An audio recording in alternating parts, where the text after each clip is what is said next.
Okay, today we are going to solve one example of Laplace equation in 2 dimensions in Cartesian coordinates. So let me start with the example.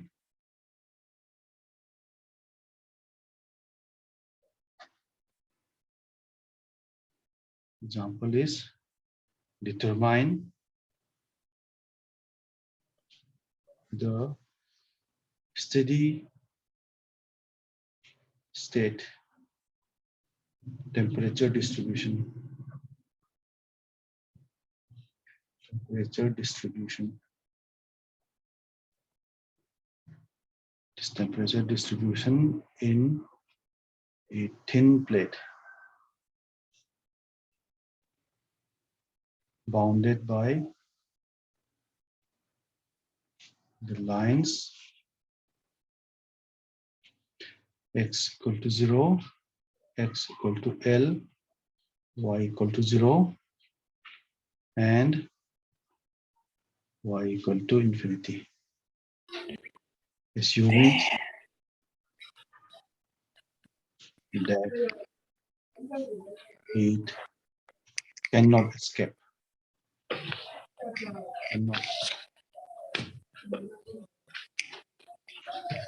It cannot escape from either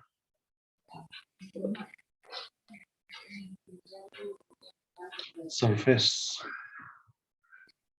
of the plate.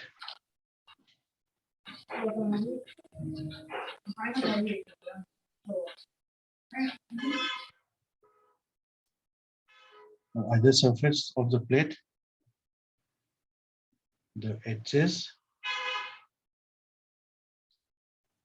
x equal to 0, x equal to L, y equal to infinity being kept at 0 temperature.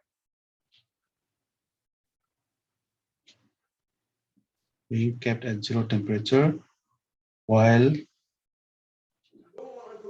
h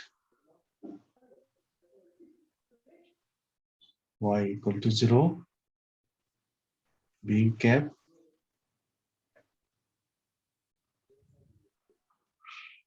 at steady temperature.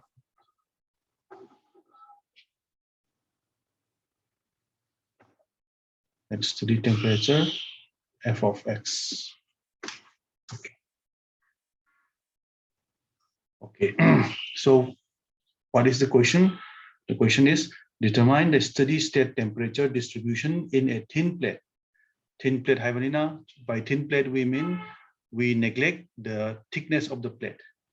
So, thin plate bounded by the lines x equal to 0, x equal to L, y equal to 0, and y equal to infinity. That means the thin plate is lying in the xy plane. So the thin plate is lying in the xy plane.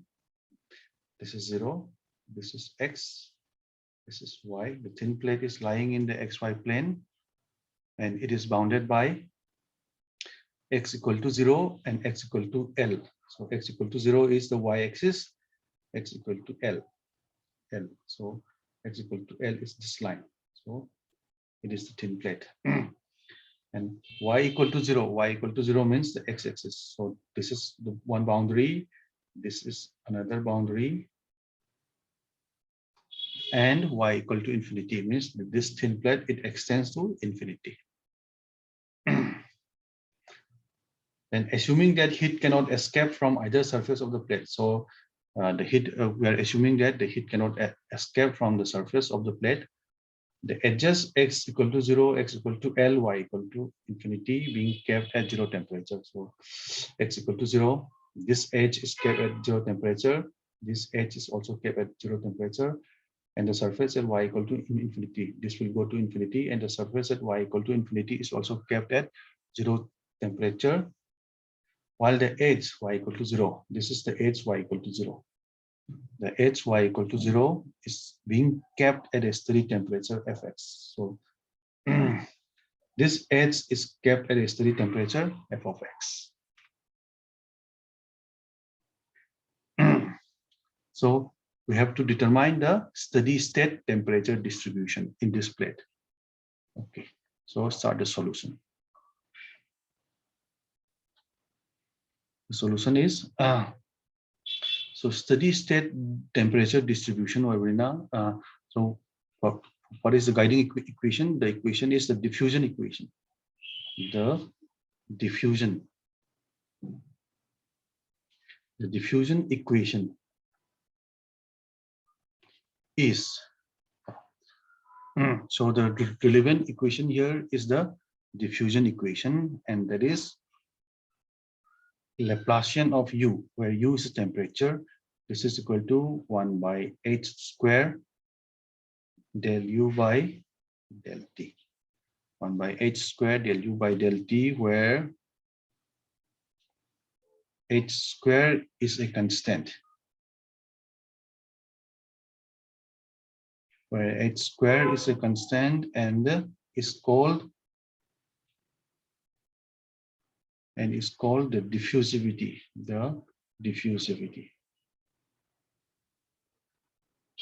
This is diffusivity of the substance.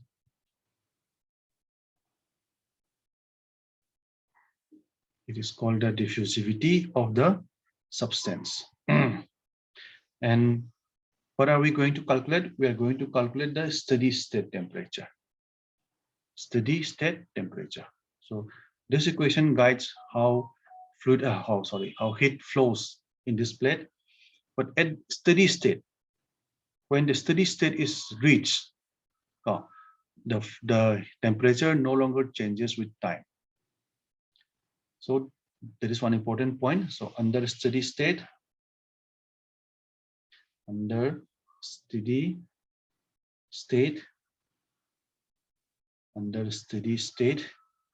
temperature no longer changes with time. So del U by del T is equal to 0. So let us call this equation number 1. So therefore, equation 1 in 2 dimensions become, therefore, equation 1 in 2 dimensions. Why two dimensions? Because the plate is a 2-dimensional plate. In 2 dimensions becomes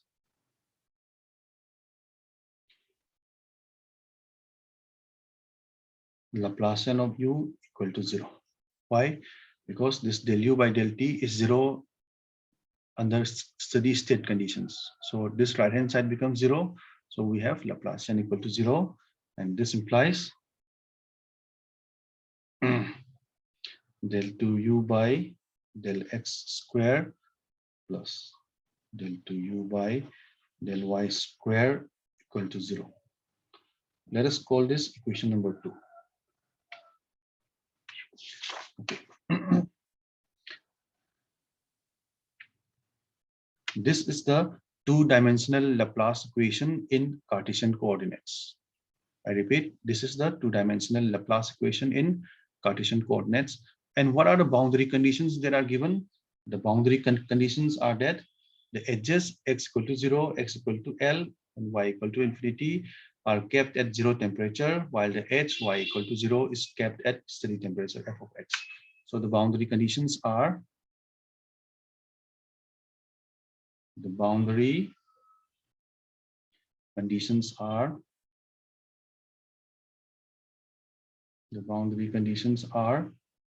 number 1, U equal to 0 at x equal to 0. Number 2, U equal to 0 at x equal to L. Number 3, so let us use Roman numerals here. 1, 2, 3. U equal to 0 at y equal to infinity. Number 4, U equal to f of x at y equal to 0. U equal to f of x at y equal to 0. So these are the 4 boundary conditions. These 4 boundary conditions are represented by equation number 3. So what are we going to do? We are going to solve the two-dimensional Laplace equation in Cartesian coordinates subject to this boundary conditions. Okay, let us start solving. Okay, I repeat, what are we going to do? We are going to solve this two-dimensional Laplace equations in Cartesian coordinates subject to this boundary conditions.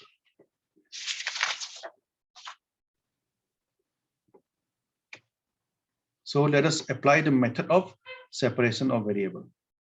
Okay. So to solve the Laplace equation, let u of x and y be in this form: capital X, which is a function of only x, and capital Y, which is a function of only y. Let us call this equation number 4, where capital X is a function of only x, and capital Y is a function of only y, small y. Okay. Now substituting u from, so substituting u from equation 4 in the Laplace equation, which is given by equation 2. In equation 2, we get, what do we get? So what is the Laplace equation? The Laplace equation is given by this equation. So for small u, we substitute capital X multiplied by capital Y. So what do we get?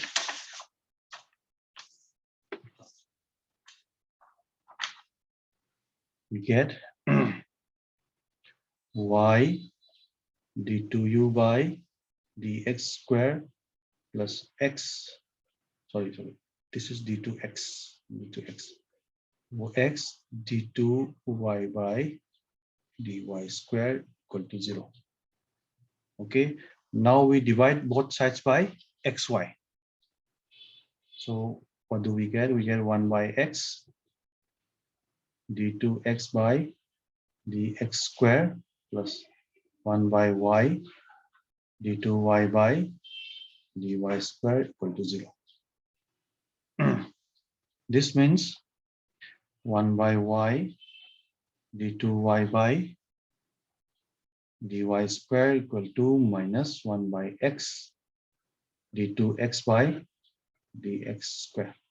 That means we have taken this 1 by x d2x by dx square to the right hand side.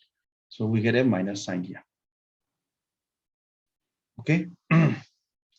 Next, this we call equation number 5. In this equation,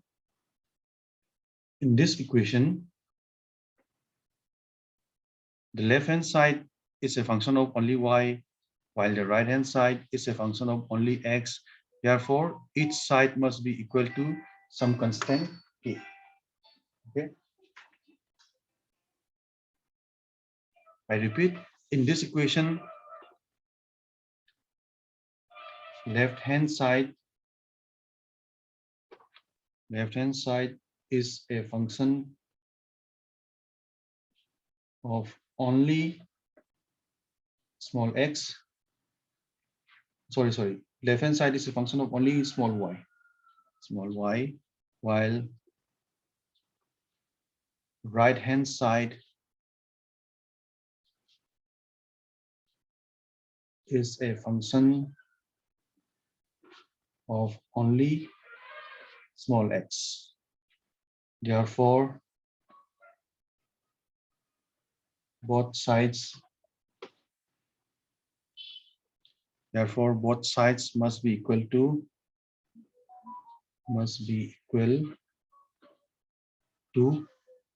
the same constant.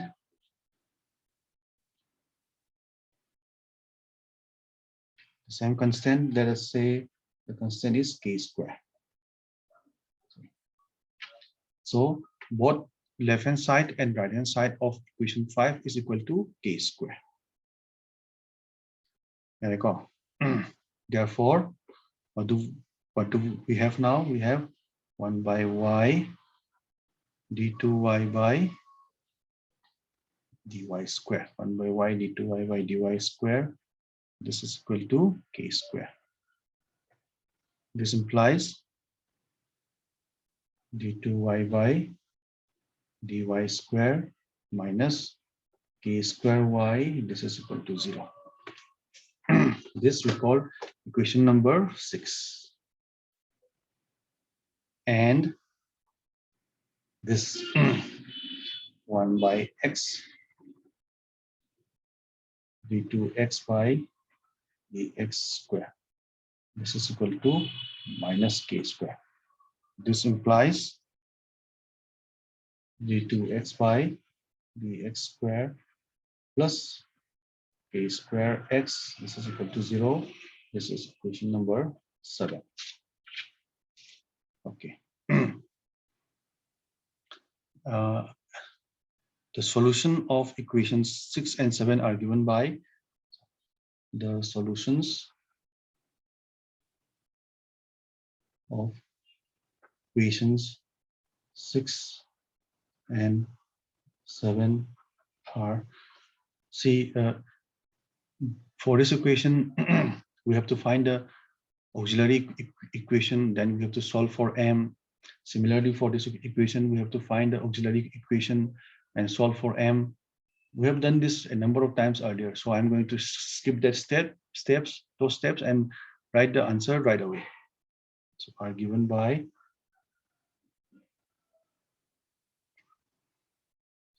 x equal to c1 cos kx plus c2 sin kx. X equal to c1 cos kx plus c2 sin kx. Y is equal to c3 e to the power ky plus c4 e to the power minus ky. Okay, so let me call this equation number 8, and let me call this equation number 9.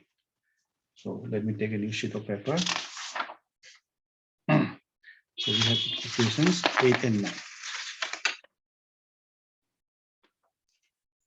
So substituting these values, substituting these values of x and y in equation number 4. Here we get the expression for u. So substituting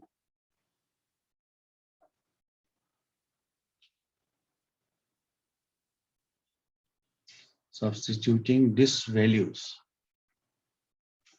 in equation 4, we get u of xy.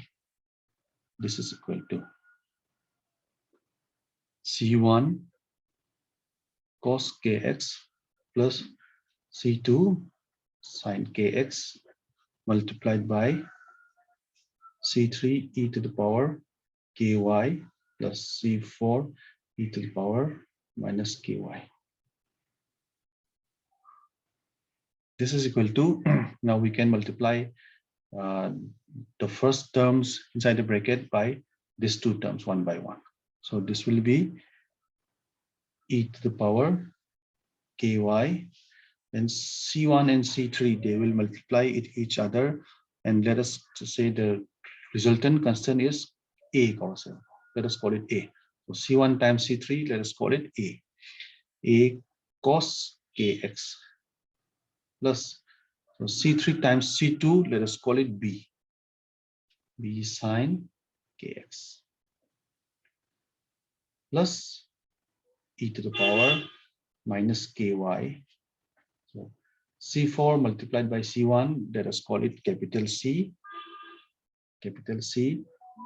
cos kx plus c4 multiplied by c2, let us call it capital D sin kx. Okay, so let us call this equation number 10. So we have the expression for u. So what is the next step? Next step is to apply the boundary conditions. Okay, so here in this expression, we have A, B, C, D. These are arbitrary constants, and these arbitrary constants are to be evaluated by the boundary conditions. So let us apply the boundary condition. So first, let us apply the boundary conditions. So what are the boundary conditions? The boundary conditions we have mentioned here are these four conditions. First, let us apply the third boundary condition, u equal to 0 at y equal to infinity. So this will simplify our program if we apply the third boundary condition first. So applying boundary condition,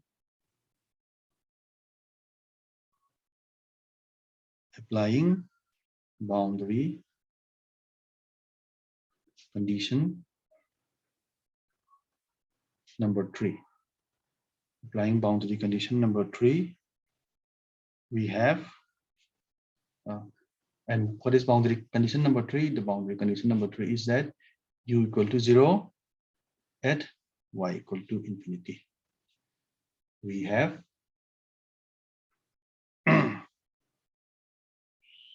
this.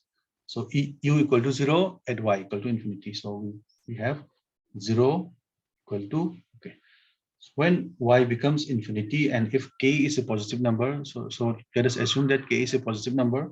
So when y goes to infinity, this term goes to 0. This term goes to 0. So 0 multiplied multiplying on any number is also 0. So the second term reduces to 0. What do we have here? We have e to the power ky. So k is positive. So when y goes to infinity, this term blows up. This term blows up unless the term inside the bracket is 0. If the term inside the bracket is not 0, then this term will blow up when y tends to infinity and the value of u will diverge, which is not possible. So that means this first term should not become infinite. And the only condition that the first term should not become infinite is that the term inside this bracket should be 0. That means this a and b should be 0. U equal to 0 means a cos kx plus b sine kx. This term inside the bracket, it should be 0. This should be 0 means there is only one condition. This should be 0 for all values of x having equal. So this is 0 for all values of x means this is 0 for all values of x means only possibility is that a is equal to 0 and b is also equal to 0. And I call a is equal to 0 and b is equal to 0. Therefore, equation 10 becomes when you put a equal to 0, b equal to 0 in this expression, so we have u equal to, we have u xy, it becomes e to the power minus ky c times cos kx. This is capital C times cos kx plus d times sine kx. Okay. Now let us use the first boundary condition to this. What is the first boundary condition? The first boundary condition states that u is equal to 0 at x equal to 0. Now applying the, so let us call this equation number 11. Now applying boundary condition 1. Boundary condition 1, and what is boundary condition 1? There is u equal to 0 at x equal to 0. We have, so what do we have when x equal to 0? This is 0. So 0 is equal to e to the power minus ky. When x is equal to 0, sine, this is sine 0. So this becomes 0. What do we have? We are left with only this term. So e to the power ky times c cos kx. And when at x equal to 0, this x is equal to 0. etc. And what is cos 0? Cos 0 is 1. So this becomes c times e to the power minus ky. This is 0. Cos 0 is 1. So this becomes e to the power minus ky times c. So c times e to the power minus ky. So this implies we get c should be equal to 0. This implies c is equal to 0. Because e to the power minus ky cannot be 0. E to the power minus ky cannot be 0 because if e to the power minus ky is 0, then this whole term becomes 0. That means u vanishes. That is not what we want. What that solution is a trivial solution, and what we want is non-trivial solution. Okay, so e to the power minus ky cannot be 0. The only possibility is that c is equal to 0. So c is equal to 0. So substituting this c equal to 0 in equation number 11, we have, therefore equation 11 becomes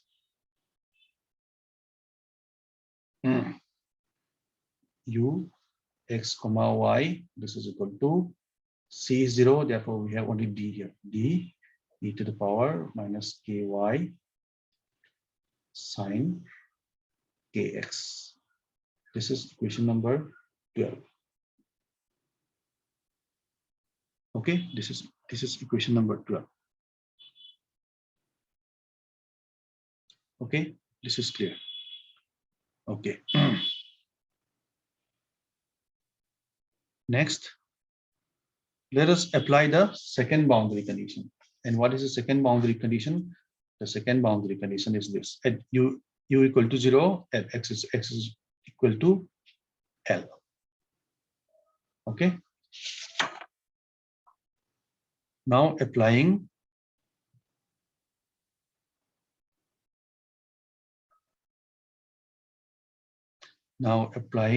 boundary condition 2. That is u equal to 0 at x equal to L for all positive values of y.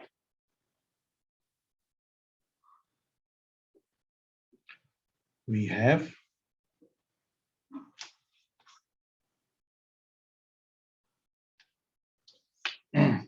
now this is equal to 0, and this d e to the power minus ky sine k times k is equal to, sorry, x is equal to L, so sine kl. So d e to the power minus ky sine kl is equal to 0. So d cannot be 0, because if d is equal to 0, then u will be 0. That is not what we want. Similarly, e to the power minus ky cannot be 0, because if it is 0, then u will be 0. So what is the only possibility left? The only possibility left is sine kl is equal to 0. So sine kl is equal to 0. This implies kl equal to n pi, where n is equal to 1, 2, 3, and so on. This implies k is equal to n pi by L, where n is equal to 1, 2, 3, and so on. Okay, let us call this equation number 13. Okay, let me take a new sheet of paper. So this will be k n, k subscript n. There we go.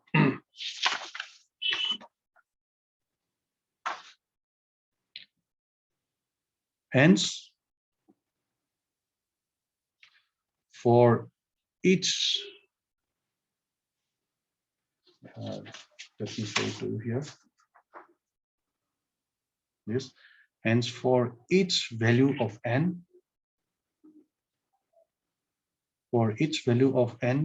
there is a solution.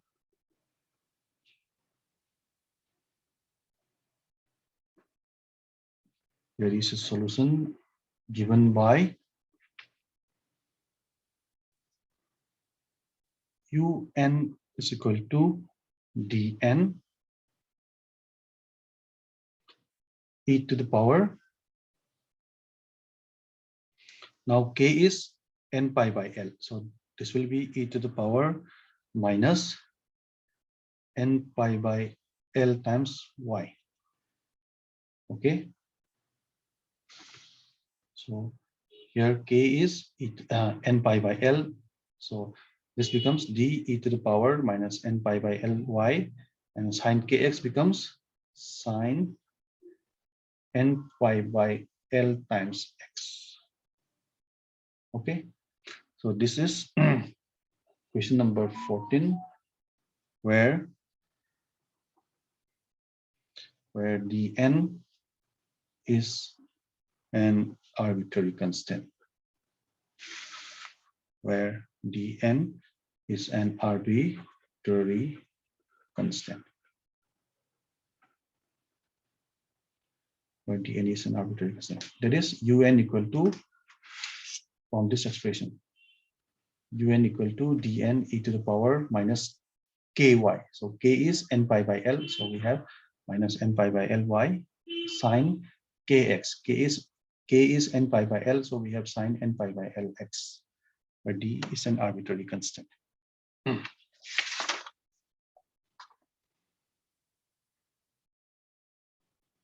So if we consider all possible values of r, the general solution of equation 2, that is the Laplace equation, may be expressed as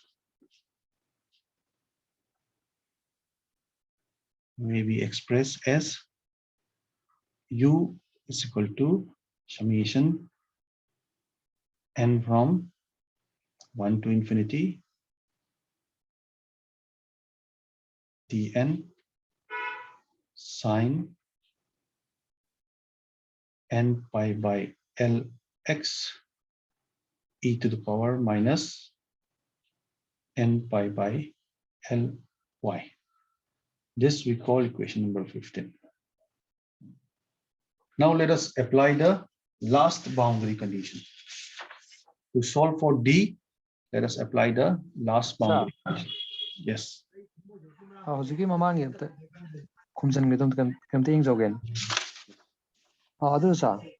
If we consider all possible values of r, r is oh, sorry. This is not r. This is n. Sorry. Thank you. This is n. Oh, r at the end. This is n. Okay. So to solve for dn, let us apply the last boundary condition. And what is the last boundary condition? The last boundary condition is that at y equal to 0, u should be equal to f of x. Okay. It is this. So now applying the last boundary condition, applying the last boundary condition, that is u equal to f of x at y equal to 0.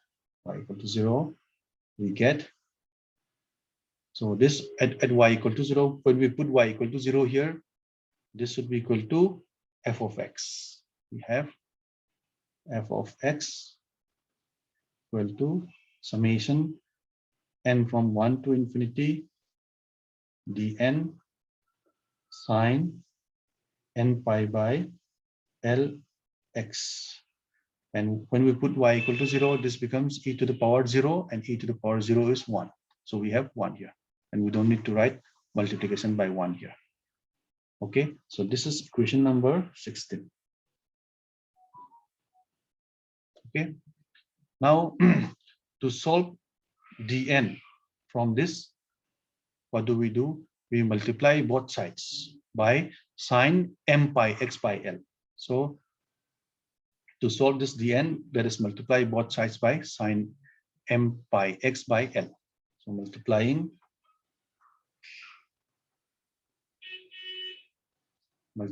both sides of equation 16 by sine m pi by Lx. Here we have sine n pi by Lx. Here we have sine m pi by Lx. And integrating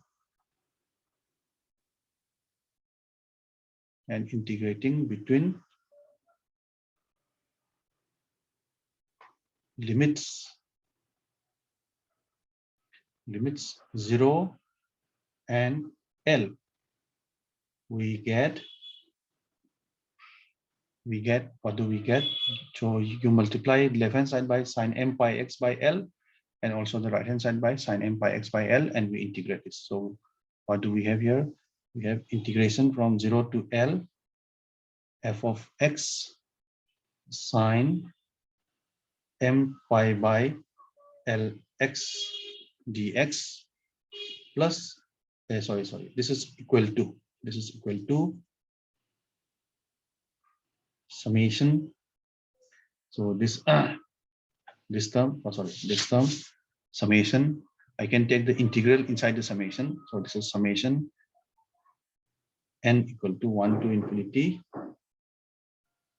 dn integration from 0 to L sine